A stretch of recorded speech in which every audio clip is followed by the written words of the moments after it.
Hello and welcome back to my channel. म सुस्मिता पाठक फेरि आज एउटा नयाँ भिडियो लिएर हजुरहरु सामु प्रस्तुत भइसकेको छु। आज मसँग छ नेपाली मार्केटमा सबैभन्दा धेरै सेल्स भएको गाडी र इन्ट्री लेभलमा सबभन्दा हाईएस्ट सेलिङ रेन्ज भएको गाडी अल्टो केटेन। यस, अल्टो केटेन भन्ने नाम त हजुरहरु सबैजनाले सुन्नु नै भएको होला, आई एम स्योर है, किनकि यो गाडी जति मार्केटमा सफल सायदै अरु कुनै गाडी छ इन्ट्री लेभलमा र स्मल फ्यामिली साइज कारमा। हजुरलाई थाहा होला पहिला पहिला अल्टो आउँदाखेरि हजुरको स्ट्यान्डर्ड सेगमेन्टमा आउँथ्यो जुन हामीले ट्याक्सीमा पनि देखिरहेका हुन्थ्यौं भने अहिले चाहिँ अल्टो टोटल्ली डिफरेन्ट भएर आएको छ। पहिला अल्टो एलेक्सा आउँथ्यो भने अहिले चाहिँ हाम्रो अल्टो केडेन 1000 सीसी मा एलेक्सा VXI र VXI प्लस गरेर तीनवटा डिफरेन्ट भेरिएन्ट म्यानुअल सेगमेन्टमा आउँछ भने चाहिँ हामीले एजीएस मा पनि दुईटा VXI र VXI प्लस लाई चाहिँ पाउन सक्छौं। सो फर्स्टमा यो गाडीलाई हामी फिजिकल एक्सप्लोर गरौँ कस्तो छ त अहिलेको नयाँ अल्टोको लुक्स भनेर। त्यसपछि हामी यसको फ्रन्ट, इन्टेरियर, साइड, रिभर्सका कुराहरू गर्छौं एकदमै ब्रिफमा। So be with me till the end.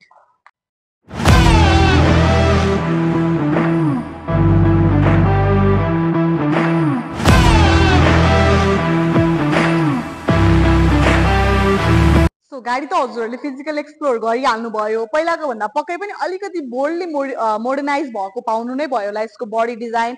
So अब फ्रन्टको कुरा गर्नु पर्दाखेरि यो हाम्रो अल्टो पहिलाको स्ट्यान्डर्ड र अहिलेको केटेनको एकदमै ह्युज डिफरेन्स भनेको चाहिँ यसको ग्रिल।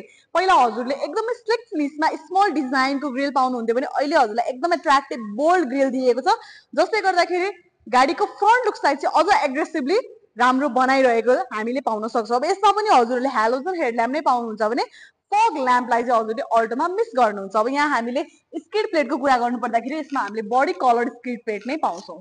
अब साइडको कुरा गर्दाखेरि यसको बडी डिजाइन चाहिँ मैले अघि पनि भनिहालेँ कम्प्याक्ट ह्याचब्याक सेगमेन्टमा रहेको हाम्रो अल्टो केटेन रहेको छ भने अब यसको इन्डिकेटरको प्लेसमेन्ट चाहिँ साइडमै नच भएको हुन्छ। अब VXI चाहिँ काइन्ड अफ हाम्रो सेमी अप्सनमै पर्यो।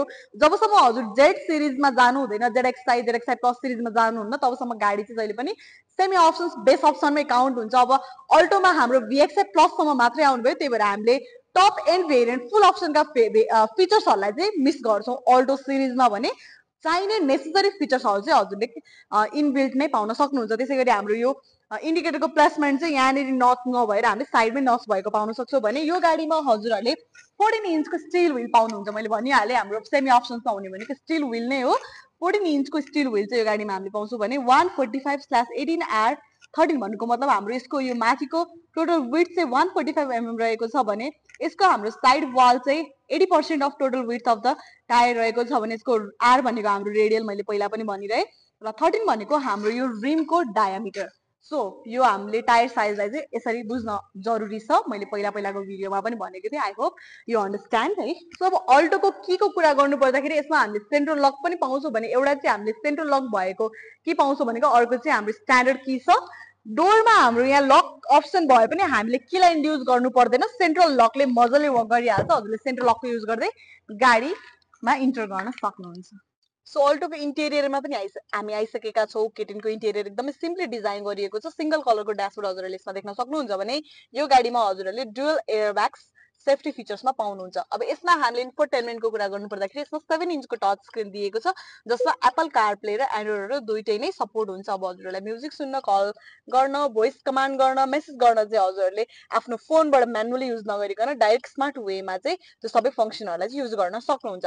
त्यसपछि हाम्रो यो इन्फोटेनमेन्टको कीहरू पनि हजुरहरूले स्टेयरिङमै पाउनुहुन्छ, जस मार्फत हजुरहरूले कल एक्सेप्ट गर्न, डिक्लाइन गर्न, भोइस कमान्ड गर्न, नेक्स्ट गर्न, प्रेप गर्न या त म्युट गर्न, सिस्टम म्युट गर्न चाहिँ हजुरहरूले म्यानुअली इन्फोटेनमेन्टमा नगइकन एकदमै ड्राइभ गर्दै स्टेयरिङबाटै कन्ट्रोल गर्न सक्नुहुन्छ। अब यसको क्लस्टरको कुरा गर्नु पर्दाखेरि यसमा हजुरहरूले डिजिटल क्लस्टर नै पाउनुहुन्छ जसमा हजुरको फ्युल इकोनोमी, फ्युल लेभलिङ, किलोमिटरहरू चाहिँ भिजिबल हुन्छ। अब स्टेयरिङको कुरा गर्नु पर्दाखेरि 3 स्ट्रोक स्टेयरिङ दिएको छ जसले गर्दाखेरि क्लस्टरको भिजिबिलिटी चाहिँ हाई हुन्छ। अब यसमा पनि हामीले अरू भेरिएन्ट जस्तै यहाँनिर ग्लभ कम्पार्टमेन्ट पाउँछौँ। त्यसपछि सिटहरू पनि होला डुअल टोनको यहाँनिर सिट दिएको छ। लेगरुमहरू पनि एकदमै स्पेसियस छ। यदि हजुरहरू फर्स्ट टाइम बायर हुनुहुन्छ होइन, अब इन्ट्री गर्न चाहनुहुन्छ, 4 व्हिलर फर्स्टली इन्ट्री गर्न चाहनुहुन्छ भने चाहिँ this vehicle is perfect for you. So front as well यो प्यासेन्जर सिट्सहरू पनि एकदमै कम्फर्टेबल छ, हजुरको लेग रुमहरू पनि एकदमै स्पेसियस छ होइन, कम्प्याक्ट, हजुरलाई स्मल फ्यामिली साइजको लागि चाहिँ एकदम ठिक छ हाम्रो भ्यालीभित्रको रनअपको लागि मेजरली। त्यसपछि आउट अफ भ्याली पनि हजुर वान्स अ मन्थ जानुहुन्छ, ट्वाइस अ मन्थ जानुहुन्छ भने चाहिँ त्यस्तो प्रब्लमेटिक हुने खालको छ, एकदमै कोजी नै छ। त्यसपछि हजुरलाई यहाँनिर चाहिँ हाम्रो पावर विन्डो चाहिँ दिएको छैन अल्टोमा, हजुरको म्यानुअल विन्डो नै छ भने फर्स्टमा चाहिँ हजुरहरूले पावर विन्डो पाउनुहुन्छ। सो अल्टो केटेनको हामी रिभर्स सेगमेन्टमा पनि आइसकेका छौँ। यसमा हामीले अल्टो केटेनकै ब्यास पाउँछौँ। त्यसपछि हामीले सुजुकीको लोगो पनि स्ट्यान्डर्ड अरू भेरिएन्ट जस्तै अरू भेहिकल जस्तै सेम ठाउँमै प्लेस गरिएको पाउँछौँ भने यसमा हजुरले बुट स्पेसका ओपन गर्नलाई चाहिँ हामीले कीकै युज गर्नुपर्ने हुन्छ। त्यसपछि यसमा हजुरहरूले 314 लिटरको ह्युज बुट कम्पार्टमेन्ट पाउनुहुन्छ। स्मल फ्यामिली लिएर हजुर कतै ट्राभल गर्दै हुनुहुन्छ भने चाहिँ इनफ यहाँनिर स्टोरेज हजुरले पाउन सक्नुहुन्छ। अब यो VXI प्लस हो, अल्टोमा आउने सबैभन्दा हाई भेरिएन्ट हो, त्यही भएर रिभर्स पार्सल ट्रेलाई पनि हजुरले गाडीमै पाउन सक्नुहुन्छ, जुन भनेको एकदमै राम्रो हो। र अब रिभर्स पार्किङ सेन्सर्स पनि दिएको छ यसमा, जसले गर्दाखेरि रिभर्स सेफ्टीलाई चाहिँ एन्हान्स गर्छ। सो अब माथि हजुरले एन्टिना दिएको छ, स्ट्यान्डर्ड एन्टिना हामीले अल्टोमा पाउन सक्छौँ। अब एडिसनलमा यो गाडीमा हामीले एक्ससरिजहरू पाउँछौँ। मैले एक्ससरिजको भिडियो पनि बनाएको छु, मैले माथि आई बटन पनि राखिदिएको छु, त्यो मार्फत हजुरहरूले मेरो गाडी किन्दाखेरि गाडीमा के एक्ससरिजहरू आउँछ भन्ने कुराको भिडियो पनि हेर्न सक्नुहुन्छ। सो अब हामीले लगभग अल्टोमा आउने बेसिक फिचर्सका कुरा गरिहाल्यौँ, जसमा हजुरहरूले एक्सटेरियर, इन्टेरियर, फ्रन्ट, रिभर सबै फिचर्सहरू देखिहाल्नु भयो। अल्टो VXI प्लसमा के आउँछ भनेर सबै यसको पावर्स एन्ड डाइमेन्सन्स, त्यसपछि अदर फेसिलिटी, अरू फिचर्सको कुरा गर्नु पर्दाखेरि यसमा हामीले एन्टी लक ब्रेकिङ सिस्टम, त्यसपछि इलेक्ट्रोनिक ब्रेक डिस्ट्रिब्युसन, त्यसपछि हाम्रो अब अरू भनेको रिभर्स पार्किङ सेन्सर्सहरू जस्ता यो बेसिक फिचर्सहरू चाहिँ हजुरले अल्टोमा पनि पाउन सक्नुहुन्छ। त्यसै गरी हामीले अल्टो केटेनको डाइमेन्सन्सको कुरा गर्नु पर्दाखेरि डाइमेन्सन सबै भेरिएन्ट सबै मोडल्समा सिमिलर नै आउँछ। अल्टोको हजुरले एजिएस लिनुहोस् या त म्यानुअल ट्रान्समिसन लिनुहोस्, डाइमेन्सन्स दुवै अप्सनमा सिमिलर नै हुन्छ। त्यसै गरी यसको हजुरको टोटल लेन्थ रहेको छ 3530 mm, त्यसै गरी यसको टोटल विड्थ रहेको छ 1590 mm र यसको टोटल हाइट रहेको छ 1420 mm र यसको ग्राउन्ड क्लियरेन्सको कुरा गर्नुपर्दा यसमा हजुरले 165 mm को ग्राउन्ड क्लियरेन्स पाउनुहुन्छ, जुन भनेको कम्प्याक्ट ह्याचब्याक, स्मल साइज ह्याचब्याकको लागि, फ्यामिली कारको लागि चाहिँ नफ नै हुन्छ। सो अल्टो केटेन कम्प्याक्ट ह्याचब्याकको पावर्सको कुरा गर्नु पर्दाखेरि यो गाडीले हजुरहरूको 66 हर्स पावर एट 5500 RPM मा चाहिँ म्याक्सिमम पावर जेनेरेट गर्छ भने 89 Nm टर्क एट 3500 RPM मा चाहिँ म्याक्सिमम पावर जेनेरेट गर्छ, जुन भनेको यो साइजको गाडीको लागि चाहिँ नफ नै हुन्छ for inside run or outside run. So यो अल्टो केटेनको प्राइसिङको कुरा गर्नु पर्दाखेरि चाहिँ यही स्पेसिफिक भेरिएन्टको अहिलेको MRP रहेको छ 28,99,000 र यसको बेस अप्सन जुन LXI र VXI रहेको छ, LXI को चाहिँ हजुरहरूको 26,99,000 पर्छ भने VXI को 27,99 पर्छ र यो तीनवटै भेरिएन्टमा हजुरहरूले कम्प्लिमेन्ट्रीमा 50,000 क्यास डिस्काउन्ट पाउनुहुन्छ भने कम्प्लिमेन्ट्री एक्सर्जहरू पनि इनबिल्टमै पाउनुहुन्छ एज गाडी पर्चेस गर्दाखेरि। सो अब एक्सर्जमा चाहिँ के पाउनुहुन्छ भन्दाखेरि door visor, side moulding, mudguard, floor mat, त्यसपछि नम्बर प्लेट चाहिँ हजुरहरूले कम्प्लिमेन्ट्री पाउनुहुन्छ। अब एडिसनलमा अरू हजुरहरूलाई हाल्न मन लाग्यो, सिट कभर पनि हजुरले कम्प्लिमेन्ट्रीमै पाउनुहुन्छ। एडिसनलमा अरू हजुरहरूलाई हाल्न मन लाग्यो भने चाहिँ हाम्रो रेस्पेक्टिभ डेकोरेसन सेन्टरमा गएर हजुरहरूले अरूभन्दा अलिकति सहुलियत रेटमै हजुरले हाल्न सक्नुहुन्छ। सो अब फाइनेन्स र एक्सचेन्जको कुरा गर्नु पर्दाखेरि चाहिँ अहिले अब राष्ट्र ब्याङ्कले 40% मिनिमम डाउन पेमेन्टमा पर्सनलमा लोन दिन्छु त भनिरहेको छ, तर अब यो ब्याङ्कहरूले चाहिँ कार्यान्वयनमा लिएर आएका छैनन्। त्यही भएर अब स्ट्यान्डर्ड कुरा गर्नु पर्दाखेरि चाहिँ हजुरहरू यदि व्यक्तिगत पर्सनल युजको लागि पर्चेस गर्दै हुनुहुन्छ भने चाहिँ 50% डाउन पेमेन्ट गरेर 50% सम्म लोन चाहिँ ब्याङ्कले एलोकेसन गरिरहेको छ। त्यसै गरी हजुरहरूले आफ्नो फर्मको नाममा, संस्थाको नाममा चाहिँ गाडी लिने इच्छुक हुनुहुन्छ भने चाहिँ हजुरहरूले 30% मात्रै डाउन पेमेन्ट गरेर, जुन भनेको 8,50,000 मात्र डाउन पेमेन्ट गरेर पनि यो गाडी चाहिँ हजुरहरूले आफ्नो बनाउन सक्नुहुन्छ। ब्याङ्कले 70% सम्म लोन फेसिलिटेट गर्छ।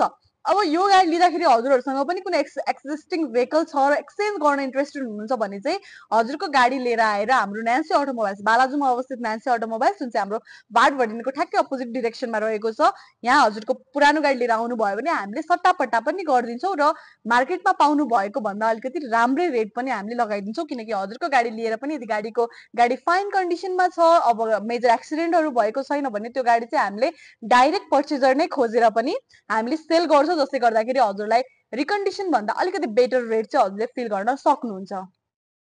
सो अब वाइ टु चुज न्यान्सी भन्ने एउटा बिग क्वेसन मार्क हजुरको दिमागमा छ भने चाहिँ हामी न्यान्सी अटोमोबाइल्स चाहिँ सेल्समा मात्र स्टिक नभएर हामीसँग सेल्स सर्भिस र spares Nancy automobiles is a 3S business organisation जसमा हजुरले गाडी लग्नसम्मको मात्रै हाम्रो एउटा रिलेसन हुँदैन हजुरले गाडी लगिसकेपछि हाम्रो गाडी चलाउन जेलसम्म चाहिँ हजुर र हाम्रो एउटा रिलेसन बोन्ड जेनेरेट हुन्छ जसले गर्दा हजुरहरूलाई आफ्टर सेल्स जति पनि कम्प्लिकेसन्सहरू आउन सक्छ त्यसमा चाहिँ हामी हरेक टाइम हरेक समय हजुरहरूकै सपोर्टमा हामी हुन सक्छौँ किनकि आफ्टर सेल्स पनि हामीसँगै भइसकेपछि आफ्टर सेल्स आउने प्रब्लमहरूलाई चाहिँ हामीले नै एक्सेस गर्न सक्छौँ सो न्यान्सी किन चुज गर्ने भन्ने कुरा त मैले भनिहालेँ अब सुजुकी नै किन चुज गर्ने त अहिलेको टाइममा पनि भन्ने हजुरहरूको पक्कै पनि सोच त होला अब Suzuki is the one of the best brand establish in Nepal सबैलाई थाहा भएकै कुरा हो रोडमा पनि 10वटा गाडी हिँड्दाखेरि हजुरको 5वटा त कम्तीमा सुजुकीकै गाडी हुन्छ त्यो त हामी ग्यारेन्टी नै गर्न सक्छौँ होइन अब सुजुकी चाहिँ के छ भन्दाखेरि सुजुकी चाहिँ हजुरको सुजुकीले चाहिँ कहिले पनि वान टाइम बिजनेसको लागि काम गर्दैन यसले चाहिँ जहिले पनि हजुरको कस्टमरलाई एउटा इन्ट्री लेभलको कस्टमरलाई चाहिँ हजुरको एकदमै हायर सेगमेन्टसम्मलाई चाहिँ बाँधेर राख्नलाई चाहिँ त्यति मोडलहरू चाहिँ राखेका छन् सुजुकीले हजुरले सुजुकीमा इन्ट्री लेभलको जस्तै हाम्रो अब अल्टो नै भयो सेलेरियो गाडीहरू चाहिँ हजुरको इन्ट्री लेभलका गाडीहरू भए त्योभन्दा अलिकति माथि हजुरको ह्याचब्याकमा हाम्रो स्विफ्ट डिजायर जस्ता गाडीहरू छन् एसयुभीमा फ्रङ्क्स ब्रेजा त्योभन्दा हजुरको हाइएस्ट एसयुभीमा हजुरको ग्रान्ड विटारा हाइब्रिड गाडीहरू छन् स्ट्रङ हाइब्रिड गाडीहरू छन् जिम्नी जिप जस्ता हरेक सेगमेन्टका हरेक लेभलका गाडीहरू चाहिँ हजुरले सुजुकी एउटै ब्रान्डमा पाउन सक्नुहुन्छ त्यही भएर स्टार्टिङदेखि लास्ट स्टेपसम्म चाहिँ हजुरको एउटा रिलेसन लङ टर्म रिलेसन चाहिँ क्रिएट गर्नलाई चाहिँ सुजुकीले मात्रै गर्छ त्यसै गरी अब हजुरले जस्तै कुनै गाडी पर्चेस गर्ने सोच बनाउनु भएको छ भने त अभियसली अलिअलि रिसर्च त हजुरले गर्नुहुन्छ नि त सुजुकीलाई एक ठाउँमा राख्नुहोस् र अरू ब्रान्ड एक ठाउँमा राख्नुहोस् र हजुरले दुईटा ब्रान्डको मार्केट एनालाइसिस गर्नुहोस् हजुरले रिकन्डिसनमा त्यो गाडी मसँग छ मैले रिसेल गर्नुपर्ने छ भनेर त्यसको भ्यालु निकाल्नुहोस् त्यसै गरी अर्को ब्रान्डमा पनि त्यही हिसाबले कम्पेयर गर्नुहोस् त्यहाँबाट नै हजुरले रिसेल भ्यालु आइडेन्टिफाई गर्न सकिहाल्नुहुन्छ त्यसै गरी अब पार्ट्स अभाइबिलिटी पार्ट्सको कस्टिङका कुराहरू आउँछन् हजुरले सेम गाडी मसँग यो गाडी छ मलाई यसको हेडल्याम्प चाहिएको छ भनेर दुईटै इन्क्वायरी गर्नुभयो भने पनि त्यहाँबाट पनि हजुरले रेट डिफ्रेन्स निकाल्न सकिहाल्नु सो यसरी चाहिँ हजुरले कुनै पनि गाडी लिँदै हुनुहुन्छ भने अभियसली हामीले लेभिस फिचर्सहरू मात्रै हेर्दैनौँ नि त लग्जरियस फिचर्स मात्रै हेर्दैनौँ आफ्टर सेल्सका एक्सपेक्टहरू पनि हामीले एनालाइज गर्नुपर्ने हुन्छ त्यही भएर यो कुराहरू एनालाइज गर्न चाहिँ हजुरहरूले मैले रिसेन्टली दिएको टिप्स चाहिँ युज गर्न सक्नुहुन्छ है त सर्भिस सेन्टरमा कल गरेर रिकन्डिसनमा कल गरेर चाहिँ हजुरहरूले त्यो गाडीको आफ्टर सेल्स चाहिँ कस्तो छ भन्ने कुरा चाहिँ जानकारी लिन सक्नुहुन्छ I hope this is helpful kind slightly helpful for you so अब यस्तो भिडियोहरू मैले बनाइरहेको हुन्छु हरेक गाडीको सुजुकीको गाडीको रिभ्यूहरू मैले बनाइरहेको हुन्छु र हामीसँग आउने एक्सचेन्ज हजुरहरूले यदि एक्सचेन्जमा लिने सोच सेकेन्ड ह्यान्ड गाडी लिने सोच बनाउनु भएको छ भने हामीसँग एक्सचेन्जमा आएका गाडीहरूको पनि हामीले कन्डिसन हेरेर राम्रो कन्डिसनमा भएको गाडीको चाहिँ फुल डिस्क्रिप्टिभ भिडियो बनाएर हामी त्यो गाडीहरू पनि सेल गरिरहेका छौँ त्यस्तो गाडीहरू लिनलाई पनि हजुर इच्छुक हुनुहुन्छ भने चाहिँ मेरो डिस्क्रिप्सनमा रहेको कन्ट्याक्ट नम्बरलाई चाहिँ हजुरले सेभ गरेर राख्नुहोस् र सुस्मिता बहिनी यो गाडी आयो भने मलाई सम्झिनु भन्नुहोस् हजुरको त्यही गाडीको नाम लिएर हजुरको नम्बर म सेभ गर्नेछु र गाडी आएको खण्डमा हजुरलाई म कल गर्नेछु सो अब अरू पनि केही जानकारी जस्तै अब के हजुरको अटोमोबाइल रिलेटेड केही क्युरियोसिटी छ भने चाहिँ मेरो नम्बर हजुर सेभ गरेर राख्नुहोस् र मलाई कुनै पनि बेला कन्ट्याक्ट गर्नुभयो भने चाहिँ I will try my best to help you to guide you है त थ्याङ्क यू अहिलेसम्म भिडियो हेरिदिनु भयो थ्याङ्क यू सो मच अब सब्सक्राइब गर्नुभएको छैन भने चाहिँ प्लिज डु सब्सक्राइब एन्ड यदि यो भिडियो मन परेको खण्डमा चाहिँ भिडियोलाई पनि लाइक गरिदिनु होला र कमेन्ट पनि पास गरिदिनु होला थ्याङ्क यू